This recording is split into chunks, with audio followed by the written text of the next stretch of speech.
Well, the first time was when Ensemble Intercontemporain had a residency in Metz,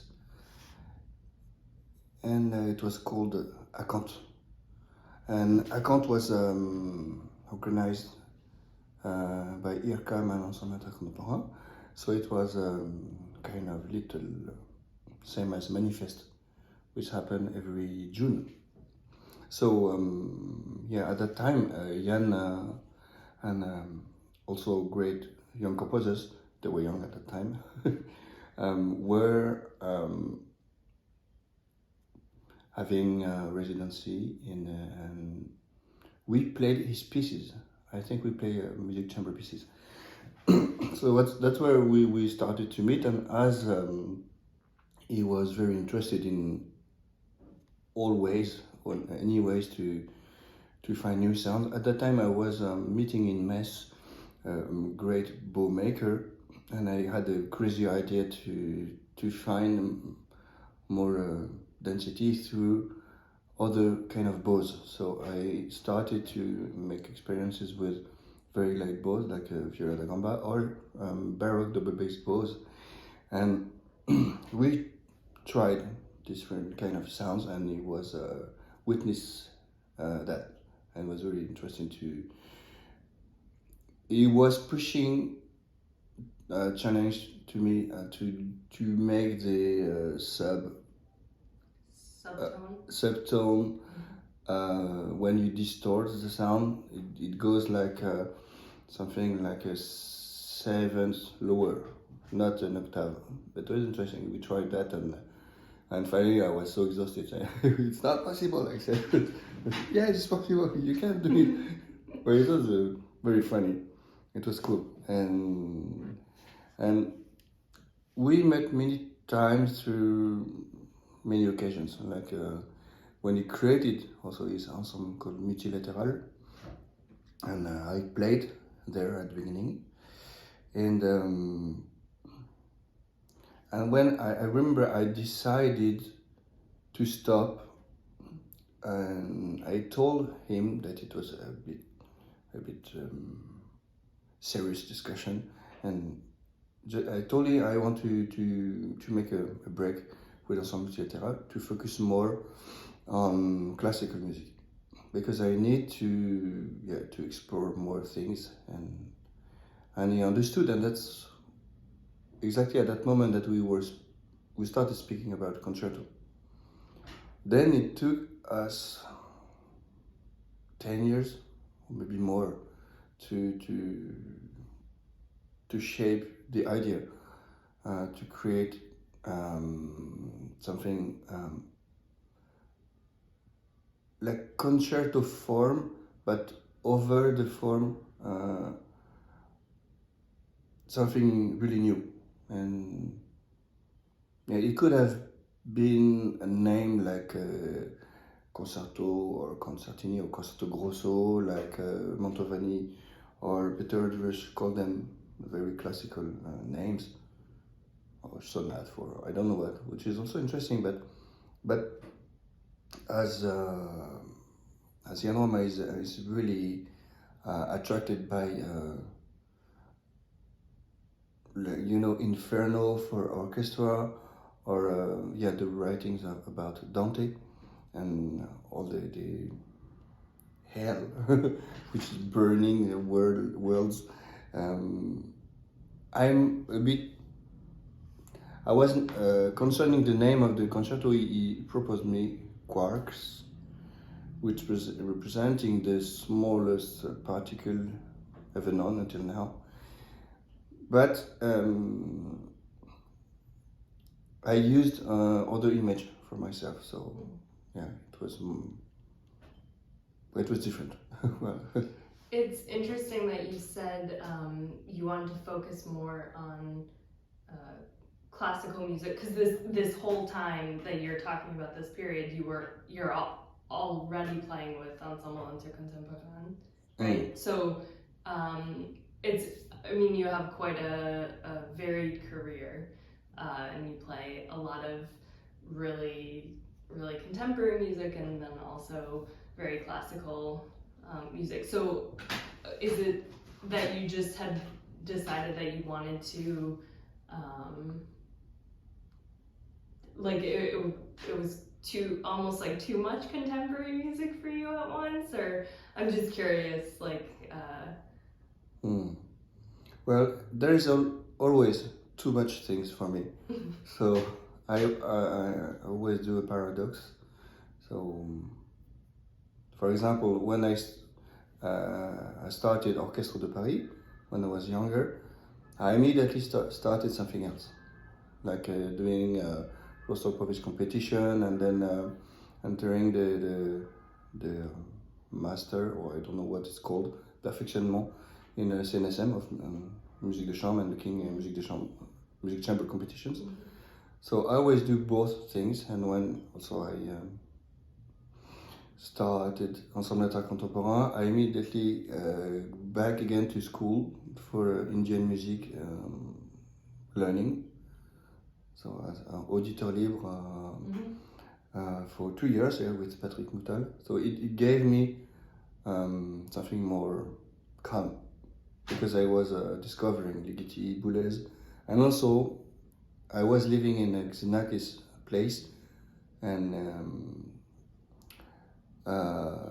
get to know Françoise Xenakis, his wife, the widow, which was really, really important for me at that moment. So also it was a bit far from Boulez school, because Xenakis was the kind of anti-way.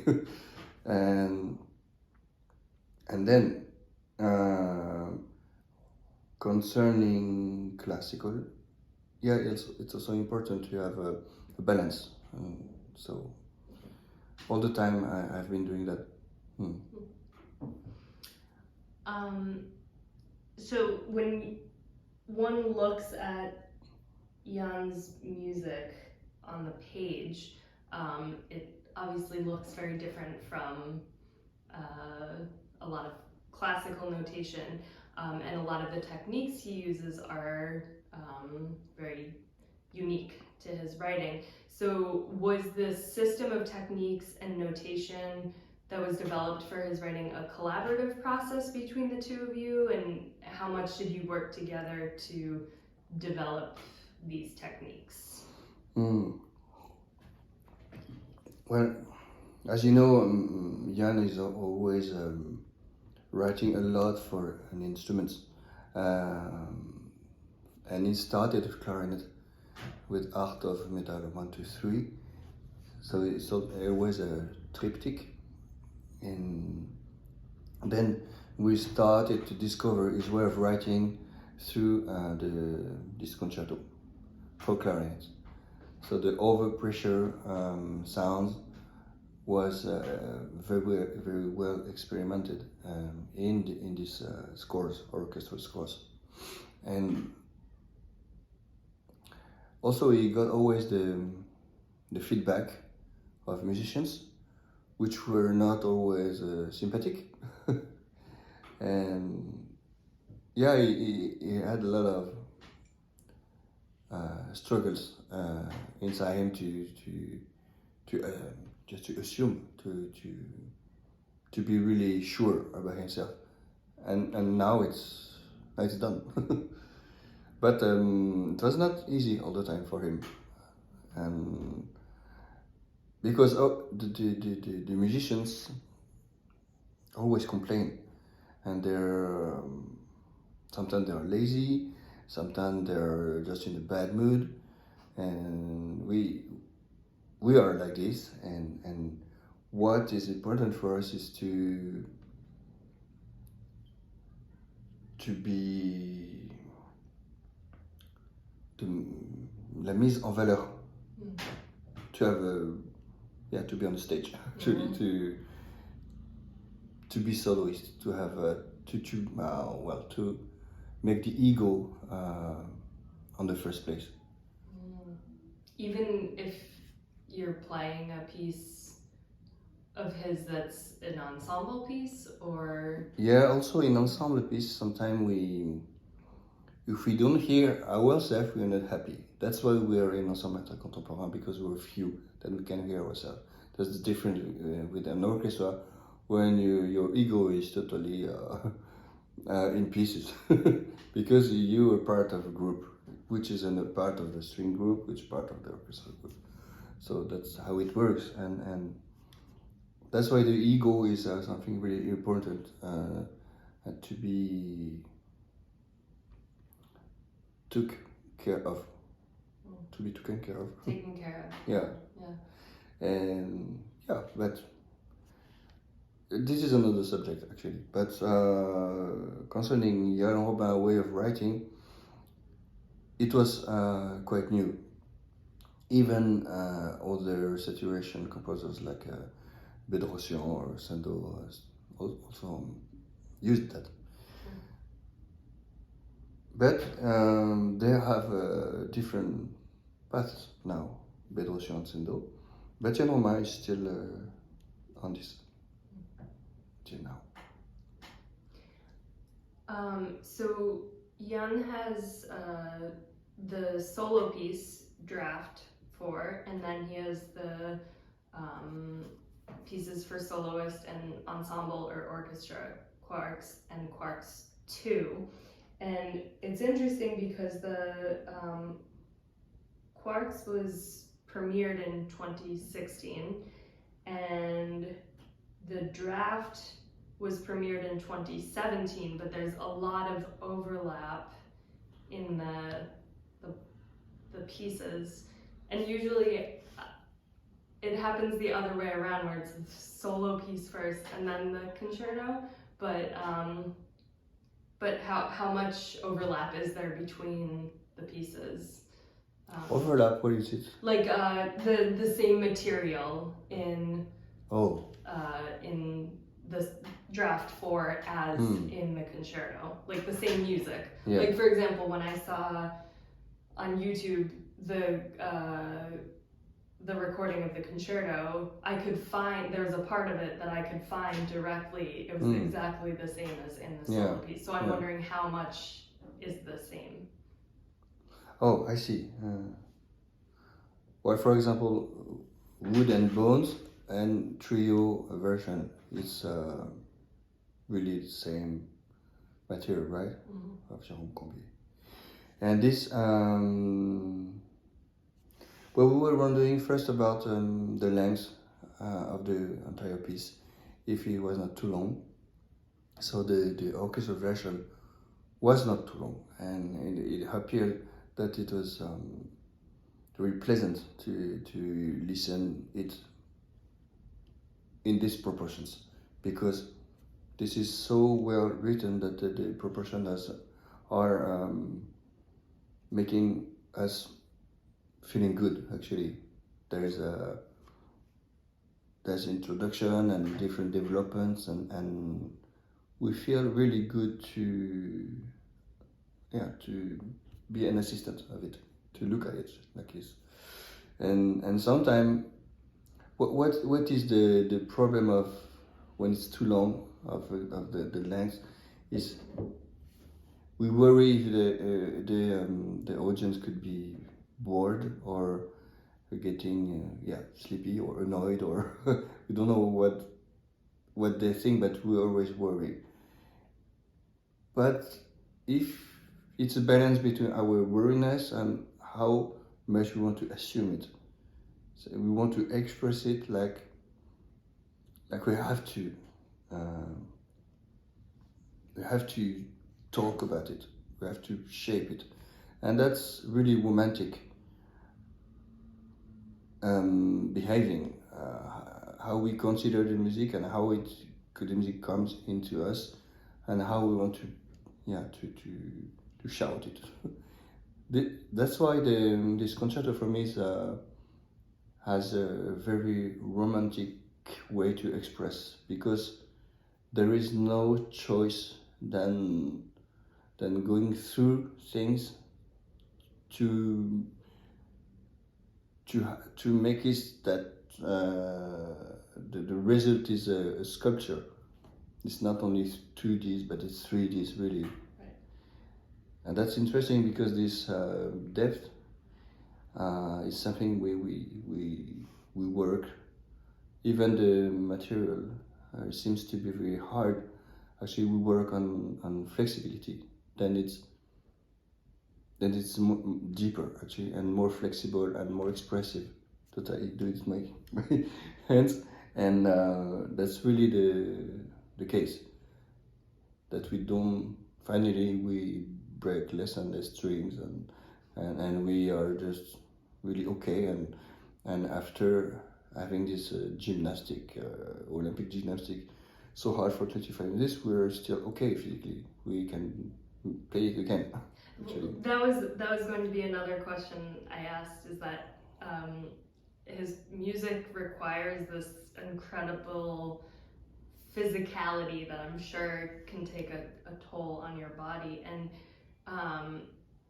when you first started playing his music, or this concerto, for example, how did you prepare yourself for that, and how did you find ways to relax while you're playing? And I mean, I noticed, like, for example, you hold your bow like in your fist when you're playing, because that's what the music requires. But how do you have any advice for someone who wants to play his music to kind of build up stamina or something? I see. Well, it was funny because at the Première, actually, I wanted to find a better way to. I already started to find flexibility. So the Première was all in gut strings, and actually there were no problem to be heard, and gut string also has the possibility to focus so much.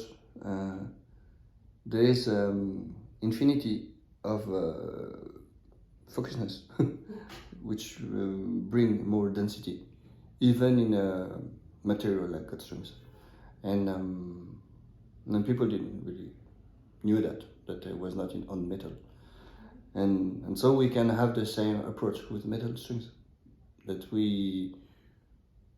it's not a question between the 2 points and we press there and so much that it breaks here, but it's a question of how you make make circulation around it with the throttle of the bow, and then you always play around, so that makes all the time the contact point different all the time. It moves, so it doesn't push until the point break is on the bridge.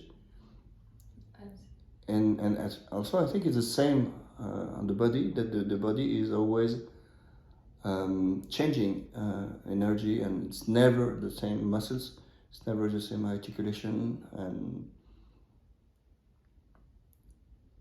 well, it's kind of dance. You know, the 80s dance, where you can really be like this and also get involved with your back. Actually, it's more than necessary to move like this, also to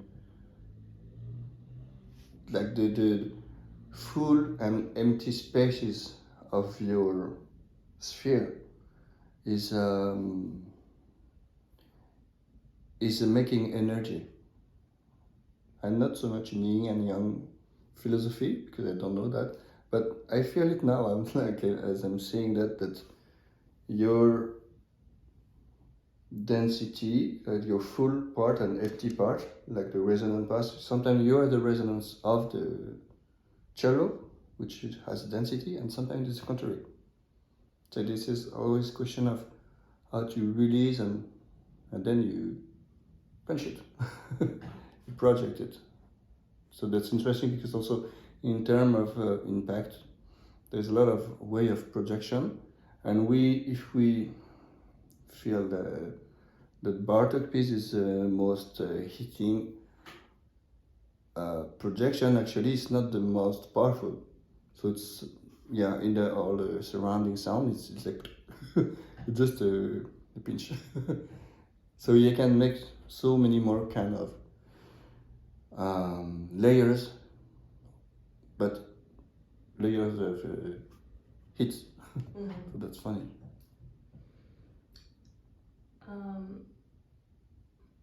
I feel like with so many classical musicians, there's this fear of hurting your instrument. But it seems like with Yann's music, it's really important to kind of just go for these really kind of bombastic gestures. How do you kind of balance the two needs to protect your instrument, but also to just go for it, especially in the heat of performance with his music? Or do you think it just sort of takes experience playing his music a lot to feel comfortable enough? You know, when a non-musician takes your instrument, you're always afraid, because he has no clue about how to take it, and it can fall. And one time I were in a party and I gave my bow to a friend, and just he dropped it. And it was a okay drop. It didn't break. But it's the same with how you have perception of a field, like physical field or musical field is the same. If you have a musical perception, it's okay. But to have it, to get it, you have to go to it. So I think I started with Xenakis while I was practicing kotos. Okay, it gave me an impression, so then I stopped and I went to other things, and then later I started again a Xenakis practice session, and I realized that I missed it. So this missed point I connected, and it makes some pleasure to come back again. So now, as I'm speaking about it, I want to practice again that, because it is speaking to me. And what is speaking to us is it is how it is spoken to us, because it's some exigence, because in Xenakis there is no improvisation. It is really clear what is written, so we want to make it, like we want to make a perfect trait in Haydn. It's the same, really. We want to make it clean. We want to that the hand goes where it's written, and so that is concerning the field of Xenakis. So concerning the field of Yann Robin, is we have to know, we have to discover ourselves in it. It's not a question of the music, it's ourselves in that. So we are like we are now on Earth, and if we can discover a great place in another planet, we have to know how we will behave, how we will see that with our sense. So with my sense, I want to get pleasure because it's the meaning of life. So how can I get pleasure with this movement, with this motion, with this phrase? Then it will be easier and easier, and we can build our own way. And it's, physique bodies are different. And for example, in the art of metal, clarinet concerto, I guess everybody is not built like Alain Billard. Where he has a possibility, amazing possibility of breathing and also the voices, because there's a lot of voice inside the blows. So it's written like two layers of portée, of lines, and this is really beautiful to see. And then I guess I'm taking the bow like this, and some people will feel more okay to have the normal position. Well, it's chacun sa façon. Oui, exactement ça. How is the experience of playing Quarks, which is with full orchestra, different from playing Quarks II, which is with a smaller ensemble, and you premiered that last year, right? Can you talk about that a little bit? Yeah, the difference between playing with the orchestra and ensemble is huge, really. For classical concerto also, it's so comfortable. I always feel like being seated in a divan, sofa, and you're the orchestra like this. It's and you can hear every kind of any kind of like C minor or A minor, C major, or you know what I'm talking about. But it's great. And with ensemble is different, really. If you play Haydn with a music chamber ensemble, ensemble of strings, it's different. It's connected to soloist. Everything is connected to different groups, and the group is much smaller. And when you start rehearsing contemporary concerto, your first behaving is pedagogic, because you have to teach them by being yourself first, and assuming everything, and liking and sharing how you like it. So you speak to groups, so you have to stand, to turn to them, to be with your partner, beside the conductor, and speaking to all the strings group, and also to the wind, and the how you look to 100 people in the same time. You are there's some faces are catching your eyes, and sometimes not, and you are speaking, and your mind is like this, so it's very different. And still in a pedagogic way to teach the orchestra. When you have an ensemble, you're just one-to-one, and that's great, because they're very strong personalities, and they're super great, and they're engines of the ensemble, because you're part of the programmation, which is not the case at all in the orchestra. So this is very interesting, this difference. And well, when you play, you adapt yourself. So I only actually have the score to draft 4, not the concertos, but there's no notes page to explain the notation. So how would you suggest a cellist who wanted to learn this music go about learning it without a notes page? Well, the glossary page exists. We have to get it. Just it's simple as this. It's important, yes. Yeah, of course. Yeah, sometimes the organization of things are not so.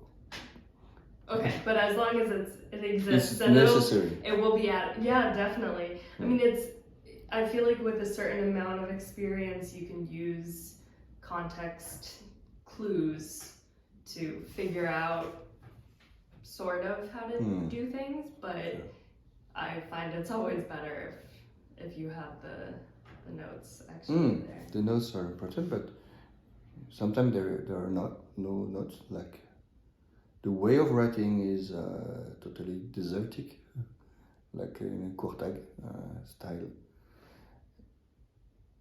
which you have to know how to place your slurred, how you play them, because they're kind of slurred and over slurred and slurred décalé. Yeah, yeah. Overlapping. Overlapping slurred that makes the intention confronting other intentions, and that's super beautiful because it's when I was studying with Georgi Kutai, we talked a lot about Schumann and the intention. I learned at that moment that forte can feel empty if you want, in the contrary, and a piano can be expressed out so much, and that from that I learned a lot and use this a lot in any kind of music. And once again I talk about the Quarks as a romantic concerto because the dynamic are so long sometimes you cannot avoid it. You are on a wave. Yeah, like, and it goes to you, and or you go with the wave to some place, and that's make it beautiful.